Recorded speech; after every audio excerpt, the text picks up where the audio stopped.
insana lafi khusrin illa alladhina amanu wa 'amilus shalihati wa tawassaw bil haqq wa tawassaw bis sabr. Demi masa sesungguhnya setiap insan dalam kerugian kecuali orang yang beriman, beramal soleh dan saling menasehati dalam hak, kebenaran dan kesabaran. Semakin hari kita semakin rugi, semakin hari kita semakin rugi kecuali orang yang semakin hari imannya makin kuat, yang amalnya makin berkualitas, baik nambah amal maupun ahsanu amalan, dan yang semakin hari semakin berkemampuan untuk saling menasehati dalam kebenaran dan kesabaran. Artinya kita harus punya kemampuan untuk menerima nasihat tentang kebenaran dan kesabaran, dan kita pun memiliki kemampuan untuk bisa memberi nasihat. Pupuk iman adalah ilmu.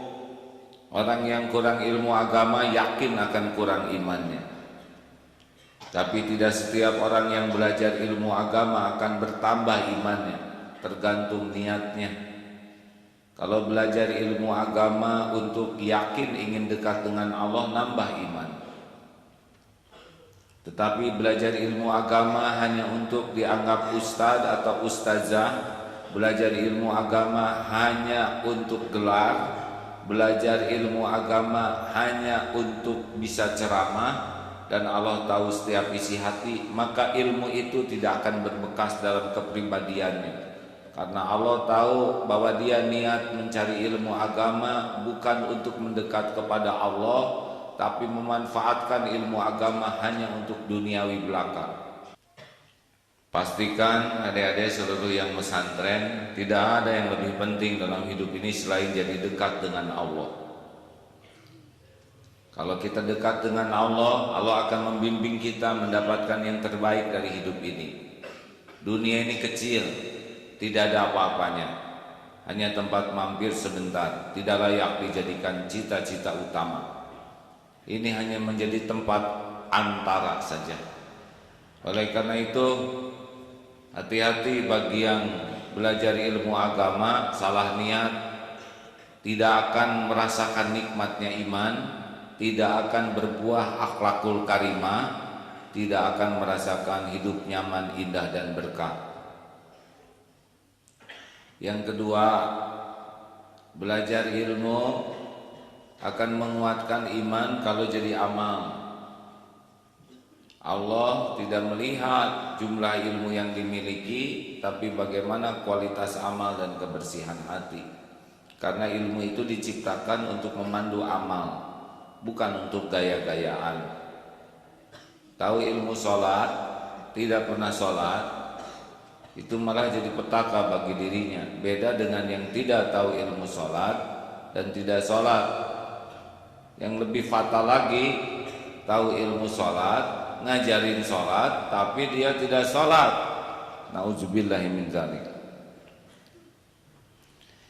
Hadirin, dan keterampilan yang ketiga adalah mencari ilmu supaya kita bisa saling menasehati dalam kebenaran dan kesabaran. Baik, ini yang kita bahas dalam kesempatan kali ini. Kemampuan menerima kritik dan kemampuan dikritik, mengkritik. Mana yang lebih penting? Kemampuan menerima kritik, kemampuan mengkritik. Menerima atau Mana yang kita bahas duluan? Keterampilan mana yang terpenting? Menerima atau memberi kritik? Asal santri kalau dengar kritik langsung cenghar, ya. Baik. Apa yang selalu kita minta setiap hari di dalam sholat? yang paling tidak pernah lepas kita minta adalah ihdinas siratal mustaqim.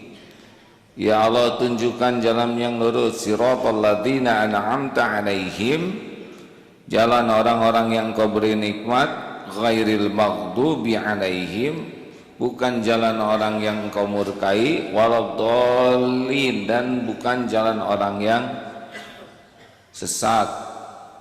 Tiap hari kita meminta kepada Allah agar kita diberi petunjuk. Allah, saya mohon dicek ini suaranya baik ini sampai ke studio. Ya, saya khawatir kita tidak bisa memberikan yang terbaik. Tolong dicek dan diberi respon ini para jamaah. Apakah kualitas suara radio streaming atau pemancar langsung baik atau tidak? Baik tidak? Cukup baik itu C, ya. Oh, memang ada yang kurang ya, karena mendengar di radio AA ini asa kurang jernih. Tes, nah ini membaik sedikit nih. Tolong selalu dalam keadaan mengontrol ya. Siapapun yang jarang mengontrol pasti akan membesar masalahnya. Teruskan, keterampilan mana? Menerima kritik atau keterampilan memberi kritik yang terpenting kita miliki? Menerima. Kita minta kepada Allah ihdinas siratal mustaqim. Apakah Allah tahu kita selalu minta diberi petunjuk? Tolong adik-adik para santri dijawab. Yakin? Apakah Allah menyia-nyiakan doa kita? Allah memberi petunjuk kepada kita. Lewat apa? Lewat apa saja. Cara Allah memberi petunjuk kepada kita sangat lebar, sangat luas, sangat beragam. Bisa dengan ceramah ini? Tiba-tiba nyetel radio tidak sengaja. Yang nyetel radio anak, bapak ikut dengar, itu sudah diatur Allah. Yang nyetel radio ibu, ternyata anak ikut dengar. Ada tetangga yang nyetel, karena sama-sama pakai triplek jadi kedengaran. Ada yang pasang di masjid, saya dengar di beberapa kampung itu di masjid dipasang sehingga kemana-mana suaranya, jadi ikut dengar. Yang tadinya tidak tahu jadi tahu, Allah lah yang menolong, kita jadi tahu.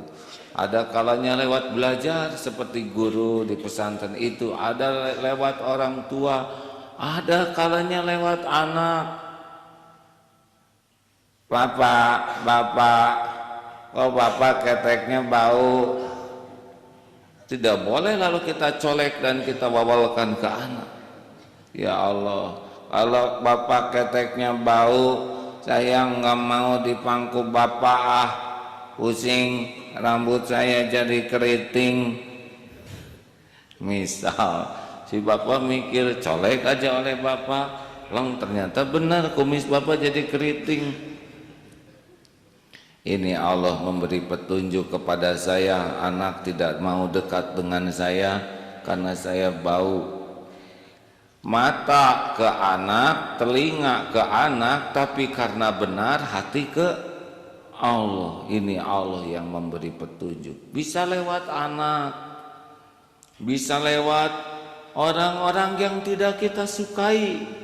Kata teman atau siapa, hei, kamu jangan cuma ngomong aja, ngomong bener lo, tapi kelakuan gak cocok. Apa artinya tuh kopiah putih? Apa artinya mesantren kalau kelakuannya nggak cocok dengan omongan?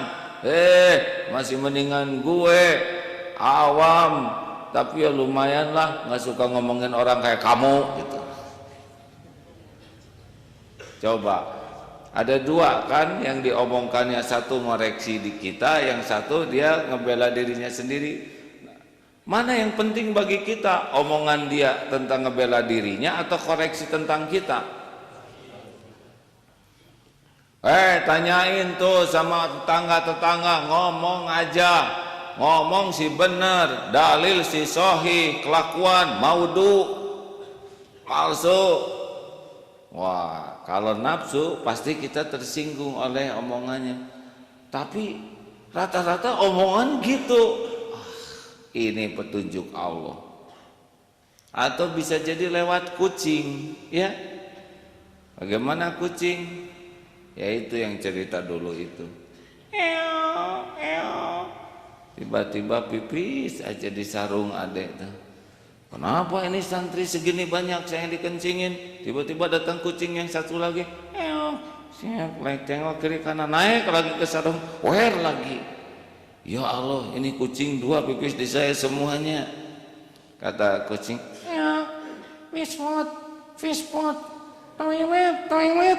Oh, berarti saya disangka toilet. Ini juga petunjuk dari Allah bahwa sarung itu sudah tidak dicuci selama pesantren di sini. Oh, cara Allah memberi petunjuk. Kadang lewat kecoa. Kenapa banyak kecoa? Kenapa banyak lalat? Oh, berarti ini kotor, tidak dibersihkan. Allah datangkan tikus.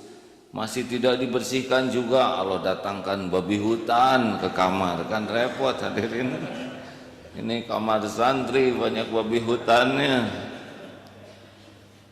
Ininya mas sanhut ya, santri hutan.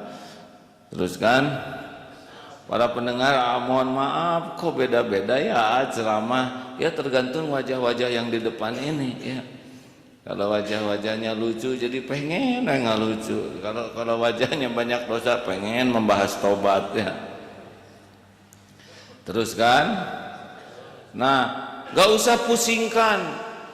Yang paling penting kita sadari bahwa yang membahayakan diri kita itu bukan omongan orang, bukan kritik, sepedas, sepahit apapun omongan orang ke kita, enggak ada apa-apanya. Tidak membahayakan sama sekali. Yang membahayakan bagi kita bukan kritiknya, tapi ketidakmauan kita menerima kritik. Itu bahaya bagi kita. Jelas hadirin? Jelas. Jadi kita harus jadi tata tegang dan kenapa ini jadi pidato 45? Alhamdulillah, karena sudah mulai sembuh sariawanya ya. Kalau kemarin kan kurang enak hadirin.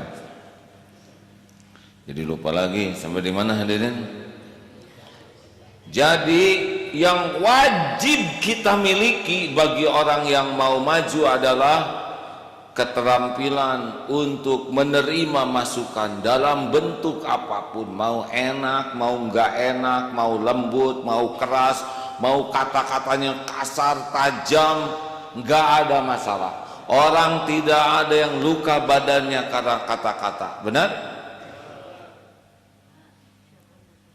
Ini yang harus dilatih. Itulah sebabnya di antara latihan SSG, latihan santri, latihan untuk menerima perintah yang keras, tegas dan sebagainya, itu latihan. Dan pelatih memang disuruhnya melatih. Mendengung. Halo, baik-baik saja. Ya, aman-aman dengan semangat barusan. Semangat ya, bagus. Jadi para pendengar yang baik, wajib bagi kita nih, bagi orang yang ingin tidak rugi ya. Kalau enggak punya kemampuan menerima kritik, kita rugi. Kenapa? Jauh lebih penting dikritik daripada dipuji. Jauh lebih penting kita disebut-sebut kesalahan dan kekurangan kita daripada dipuji-puji tentang kelebihan. Kenapa ada orang yang tidak bisa menerima kritik? Orang yang tidak bisa menerima kritik itu hanya orang-orang yang sombong. Batarul haq wa ghamtun nas. Itu menurut Rasulullah sallallahu alaihi wasallam. Orang-orang yang sombong alias takabur, orang yang dibenci Allah, la yadkhulul jannah man kana fi qalbihi mithqalu dzarratin min kibr. Tidak selamat masuk surga orang yang di dalam hatinya ada takabur walau sebesar zarah. Cirinya dua: satu, mendustakan kebenaran, dan yang kedua, menganggap remeh orang lain. Kalau kita punya penyakit sombong, takabur, enggak akan bahagia, tidak akan selamat, kita akan awet dalam kebodohan, awet dalam kekotoran, awet dalam kehinaan. Jelas adik-adik sekalian? Makanya latihan terpenting bagi kita adalah latihan menerima nasihat. Mau pedas tajam kritik enggak apa-apa. Sok sekarang tes ke AA, kritik dengan tajam. Ayo. Tajam gitu. Ayo. Enggak ngepek hadirin. Jadi kita tidak perlu memerlukan kritik yang menyentuh. Karena ada kisah yang kisah menyentuh, udah pernah dengar enggak? Ini kisah tuh menyentuh aja. Jadi gini, ada anak kecil melihat seekor kucing, lalu anak itu menyentuh kepala kucing. Lalu anak itu pergi, lalu lihat kucing lagi, lalu anak itu menyentuh sekarang badan kucing. Lalu anak itu kemudian sebelum berangkat, ini kisah menyentuh ekor kucing. Begitulah hadirin, ini kisah yang menyentuh ya.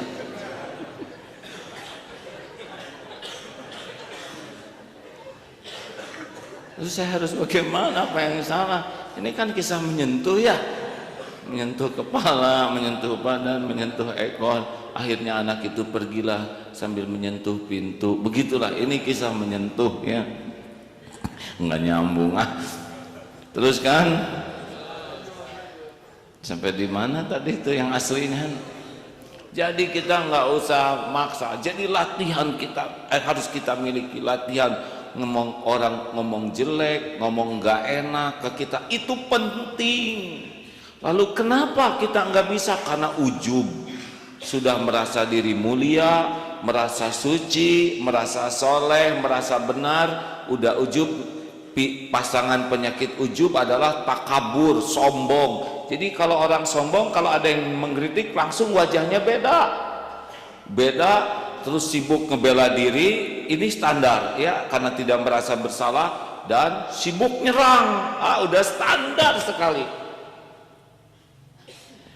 Tolong dong, kamu ini kan udah lama pesantren di sini, kasih contoh dong ke kami.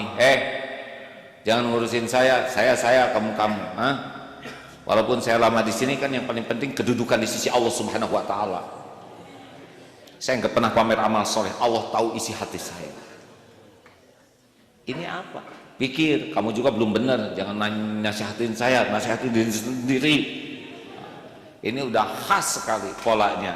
Satu, wajahnya nggak suka, kemudian dia lebih sibuk ngebela diri di dalam, kemudian memberikan alasan dan nyerang. Ini ciri khas sekali orang yang bakal sulit berubah kalau tidak dengan habis-habisan menyadari kesombongannya. Malaslah kita juga ngasih masukan kepada yang seru bela diri, benar? Seorang suami dikoreksi oleh istrinya, "Pak, kalau bisa papa tuh jangan suka marah-marah aja dong." "Bu, ini bukan kemarahan. Papa itu pribadinya mirip Umar bin Khattab. Selalu dalam ketegasan, kepribadian yang wibawa mukti." Lebay hadirin. Kenapa orang susah dikasih masukan? Tahu apa penyebabnya lainnya? Orang yang akan sulit diberikan masukan, diberikan nasihat, diberikan koreksi adalah orang yang terbuai oleh pujian, penghormatan, penghargaan orang lain. Makanya orang-orang yang punya kedudukan, orang-orang yang biasa dipuji, dihormati karena yang mujinya nggak tahu apa-apa dan kemakan oleh pujian, itu cenderung dia tertipu oleh perasaannya sendiri. Bahaya besar dipuji itu, hadirin. Makanya hati-hati. Yang punya anak terkenal, banyak yang muji, banyak yang menghargai, itu bahaya. Benar-benar bahaya. Enak memang menurut nafsu, tapi ngerusak hatinya tuh luar biasa. Betul yang disabdakan Rasulullah, kalau ada yang muji itu siram pakai pasir.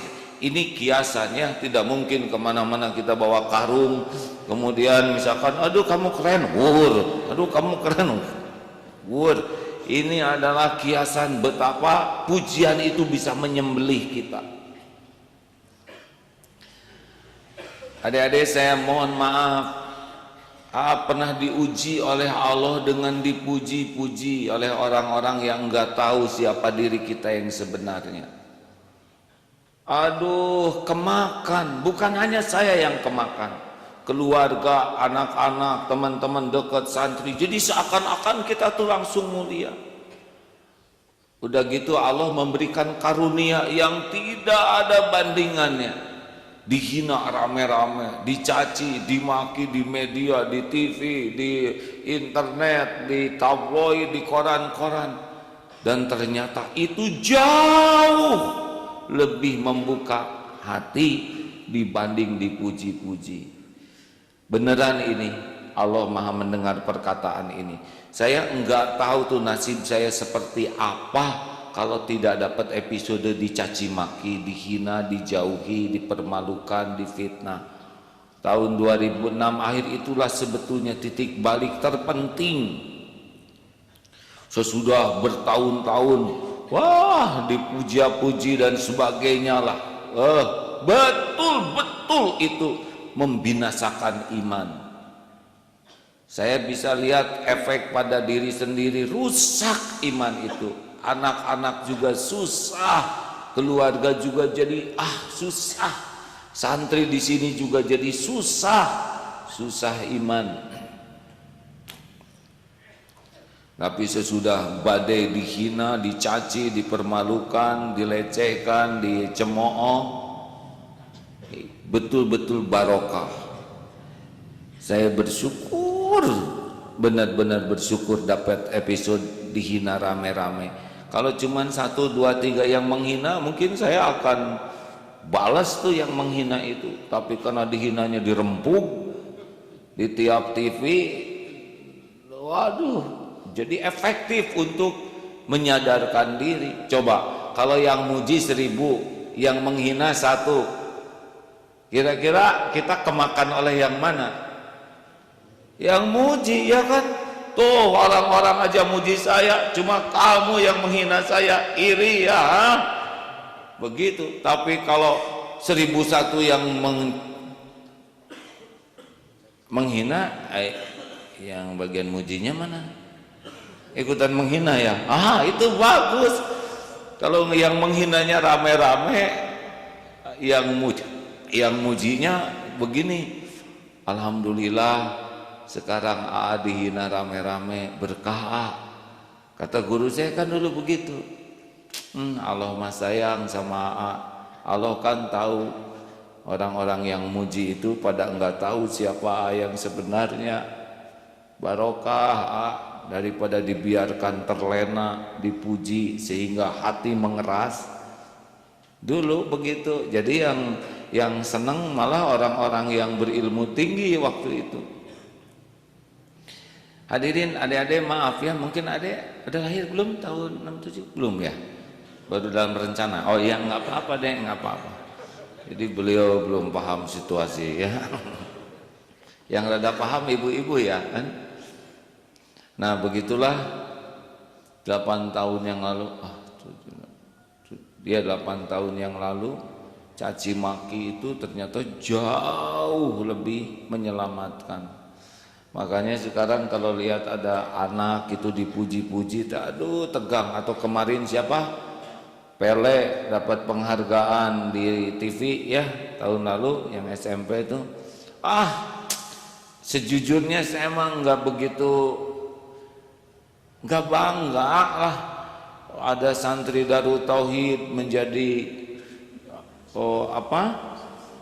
di sebuah TV ya sebagai penceramah aduh serem, takut kemakan, apalagi ini SMP, takut kemakan seakan-akan saya sudah terkenal soleh. Itu bisa ngerusak sekali hati kalau tidak siap.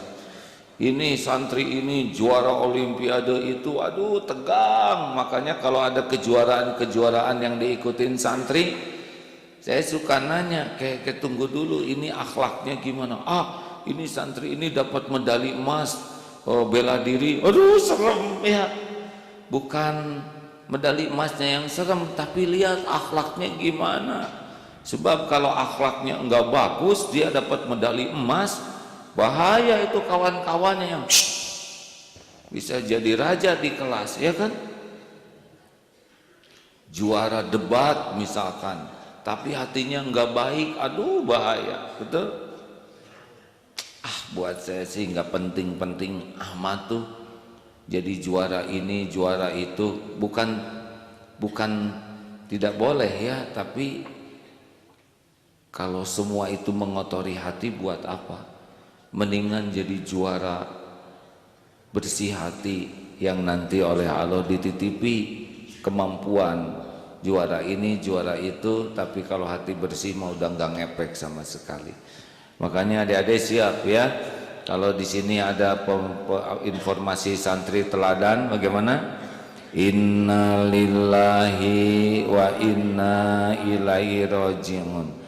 Dalam kenaikan kelas ini akan diumumkan beberapa santri teladan versi penilaian guru-guru yang tidak tahu banyak.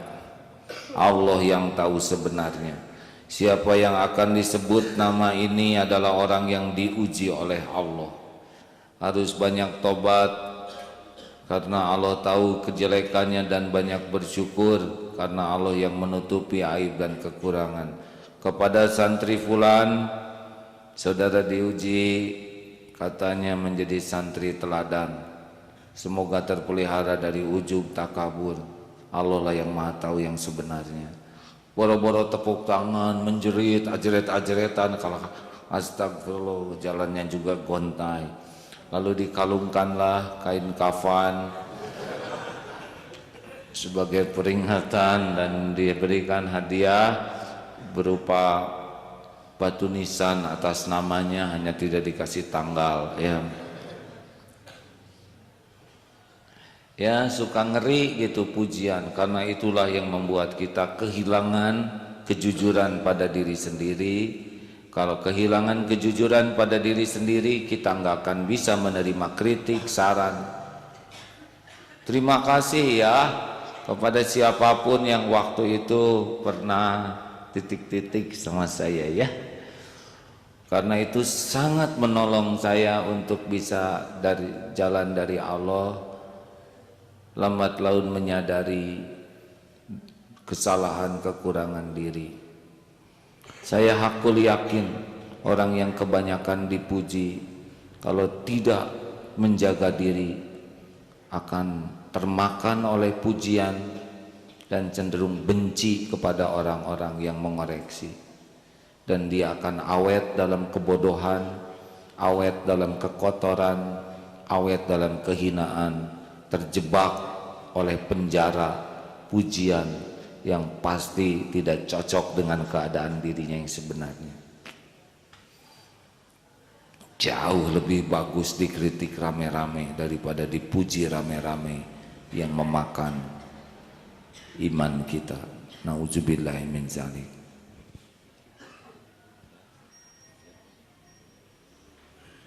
Begitulah ya, sambungkan tangannya, angkat,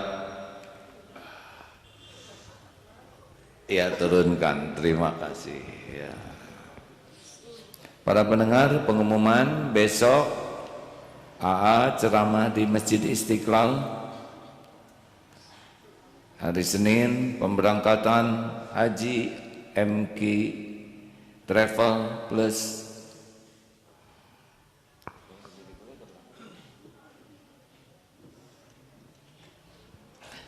Saya berangkat tanggal 23 haji. Insya Allah nanti kita bisa siaran dari sana, ya, bisa menikmati bagaimana suasana Arafah, suasana di Mina lewat streaming siaran radio.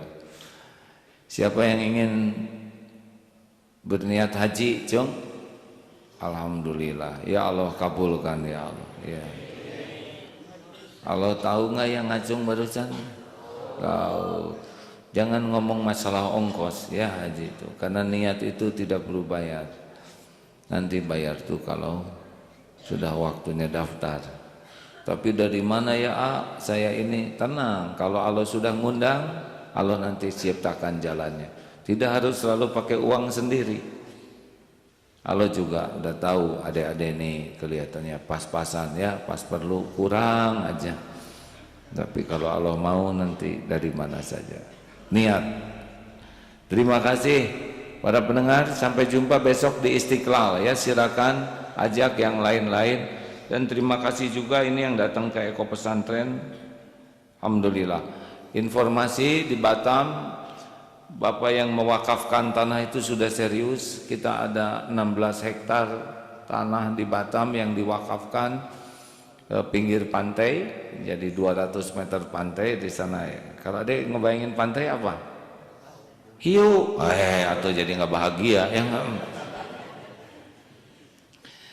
Lalu di pantai itu juga menjorok ke dalam ada 800 meter, hampir 1 kilometer, dan ada mata airnya juga.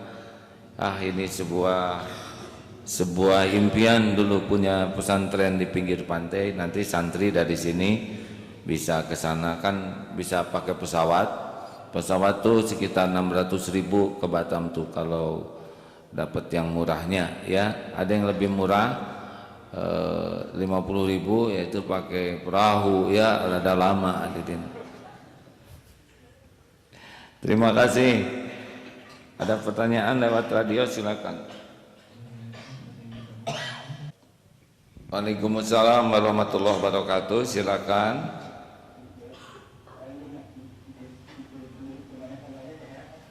Sehat Gus. Agus kemarin ke sana enggak? Ke Masjid Agung ya di Tasik ya. Ya, sempat lihat Agus ya. Agus lihat enggak?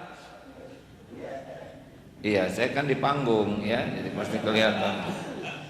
Tapi Agus ada di sana, hanya nggak bisa nyapa, maaf.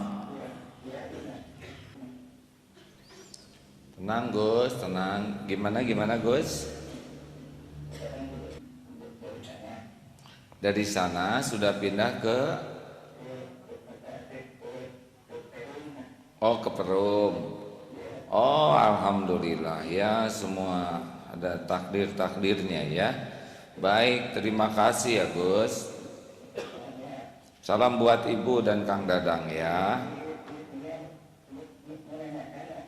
Nanya apa?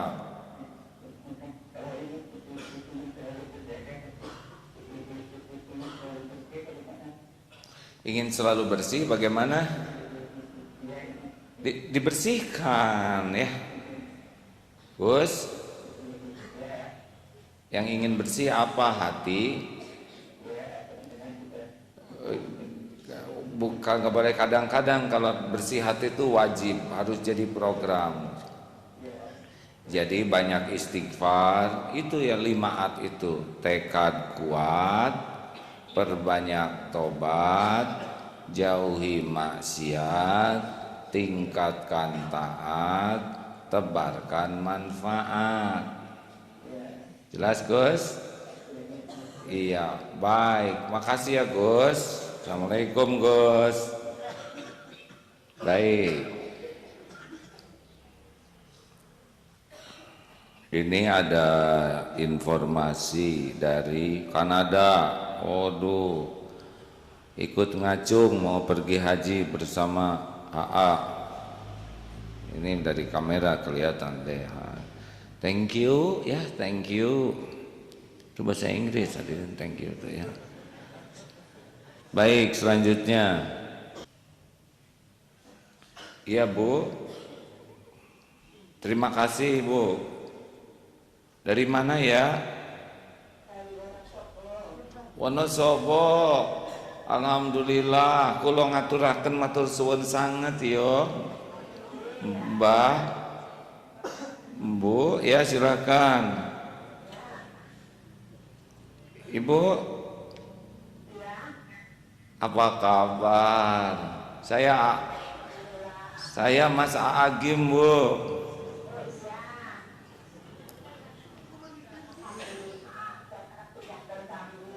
Iya. Ada yang bisa saya bantu Bu?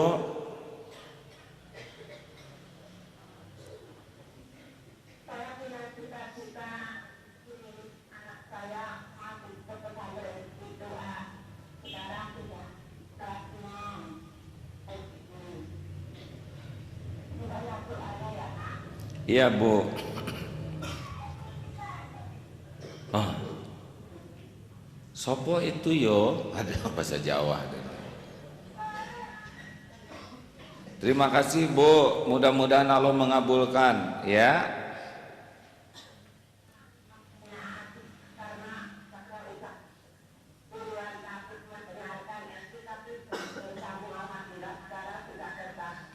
Alhamdulillah, judulnya adalah segalanya ada waktunya ya Mbah. Sudah lama dengerin radio ini, dari radio apa Bu? Citra FM. Waduh, terima kasih ya, sudah puluhan tahun Ibu mendengarkan acara ini. Oh, dari Ibu masih agak muda ya. Alhamdulillah. Kita sudah sama-sama sepuh ya Bu. Iya Bu. Terima kasih. Salam untuk keluarga ya Bu. Ya. Amin ya Allah. Semoga semua.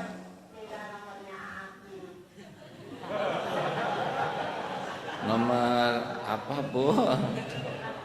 Nomor 41 ya. Nomor 41. Kalau kopiah nomor 6. Ayo, mau nomor apa lagi?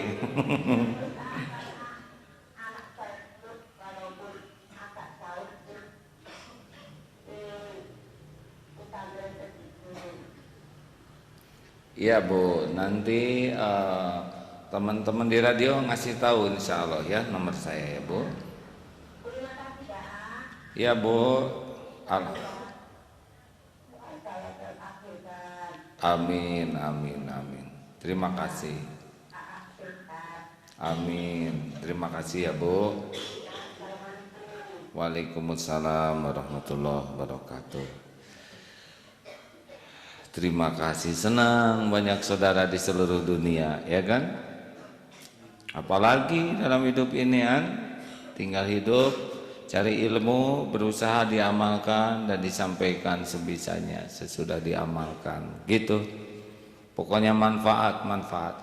Terima kasih warga Batam, siap-siap kita bangun pesantren di sana ya. Insya Allah.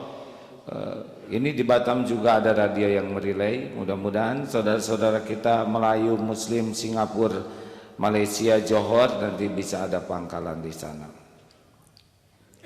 Juga akan lebih banyak waktu di Batam. Mungkin seminggu di Batam, seminggu di Jawa begitu, supaya bisa terbangun lebih cepat juga di sana.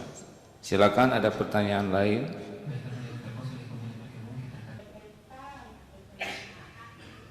Iya Bu.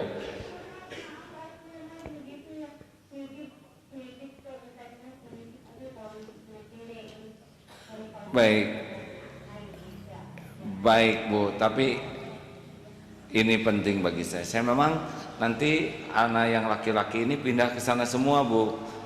Juga tinggal di sana, jadi nanti pindah di sana 2 hari, pindah lagi, pindah begitu Bu.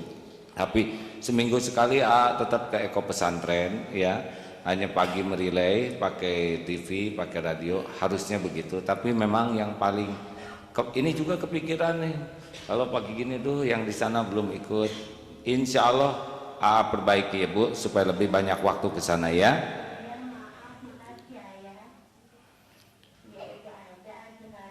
Iya Bu, terima kasih, terima kasih. Iya baik Bu, saya bersyukur dapat masukan ini. Waalaikumsalam warahmatullahi wabarakatuh. Andai kata tubuhku bisa kugandakan dalam satu saat, tiba-tiba jadi 5 gitu. Agim 1, agim 2, agim 3. Yang repot kalau 5-5-nya mules ya kan. Tapi amanah ini. Makanya santri yang di Geger Kalong ini kalau nggak begitu serius belajar, rugi lah ya. Baik Bu, Ibu, tapi ini benar-benar akan membuat jadwal lebih disiplin lagi, sebanyak mungkin bisa hadir ke Eko Pesantren ini ya. Juga maaf nih santri yang di Kerawang yang sudah panen lele dan santri di Cijanggal, tapi nanti diupayakan seminggu sekali nginep di pesantren sehingga sama-sama, walaupun pesantrennya nanti beberapa, tapi semuanya bisa kebagian. Dan sebetulnya memang seperti yang Ibu katakan, tidak boleh karena makhluk, karena jalan ilmu dari Allah sangat banyak. Para ustadz, mudaris, mudarisa juga bisa jadi jalan ilmu yang lebih baik dari Allah Subhanahu wa ta'ala.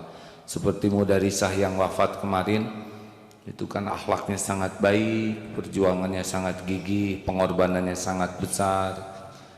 Walaupun masih muda, ya Allah mengambil pulang karena memang sudah waktunya. Masya Allah. Terakhir,